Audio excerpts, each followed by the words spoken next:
I'm Alan Peaford and welcome to Construction TV's specialist programmes. At Conexpo this week we've been looking at a number of the different sectors, and asphalt really came into its own. We're with Kristina Smith, our asphalt expert. And Kristina, you could perhaps tell me what was really interesting this week. I've been looking at two very different developing technologies. The first is an existing technology, which is material transfer vehicles, or MTVs. And the second thing that people have been talking about is intelligent compaction, a new technology.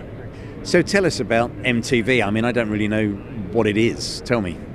Well, MTVs act as a sort of buffer between the asphalt truck and the paver. They take the asphalt and they mix it up to make sure that the temperature and the material is homogeneous. Probably the best person to speak to about MTVs is Jeff Richmond of RoadTech. He's going to tell us where they came from and where they're going.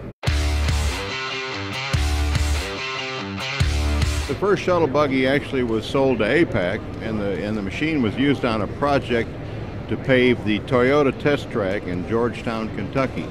It was the project where the paver was not allowed to stop on the high bank turns, and the contractor needed a solution to pave continuously.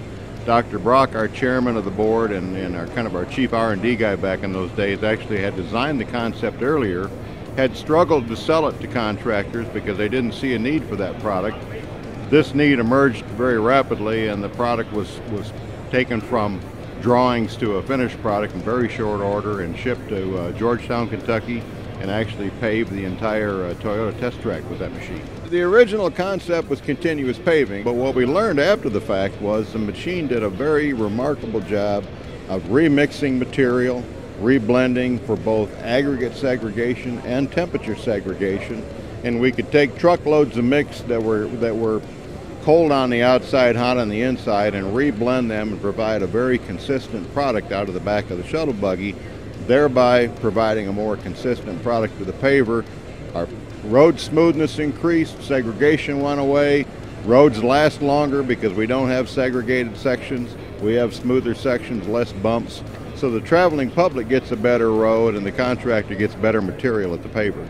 So the technology with shuttle buggies has been around for a few years, but there seems to be a lot more happening in this market now.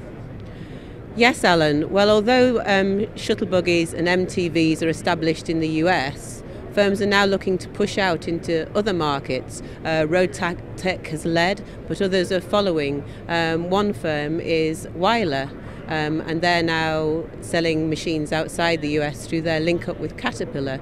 So we spoke to an expert from Weiler to find out what exactly goes on inside an MTV. The real advantage of this machine is that we're bringing asphalt from the truck, from the delivery system, to the paver in a non-stop, non-contact situation.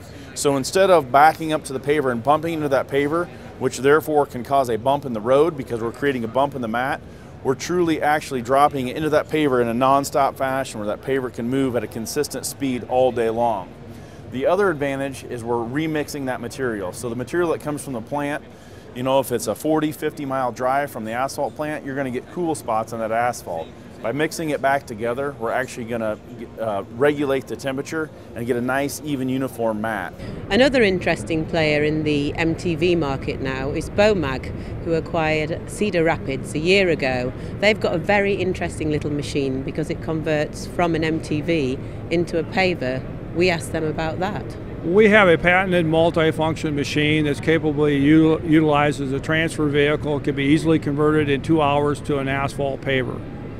And the beauty of this paver or transfer vehicle, it has the most aggressive reblending process as a variable pitch counter-rotating augers in the paver hopper to give the most uniform material, the most uniform temperature of any process out there. And Bomag, of course, are involved in your other area that interested you, the intelligent compaction side. Let's have a look at them and the other people you've spoken to this week.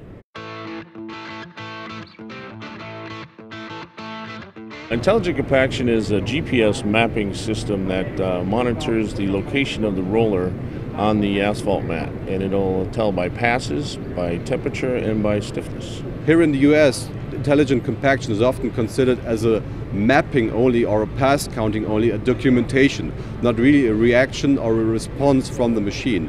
We consider intelligent compaction as a machine that really responds immediately to the compaction and the stiffness that is already achieved. Compaction is almost a blind process. The operator is following a process, but in the compaction, it's one of the few really operations where you cannot see the results. Intelligent compaction is almost like giving glasses to an operator so that he can actually see real time if the process he's following is actually yielding results. We know our machines can perform, but the technology enhances the ability, I think, to register a better grade and more data for states and the federal government. Today, a contractor is going to be able to see where the machine is, what the machine is doing, if the machine is achieving the results.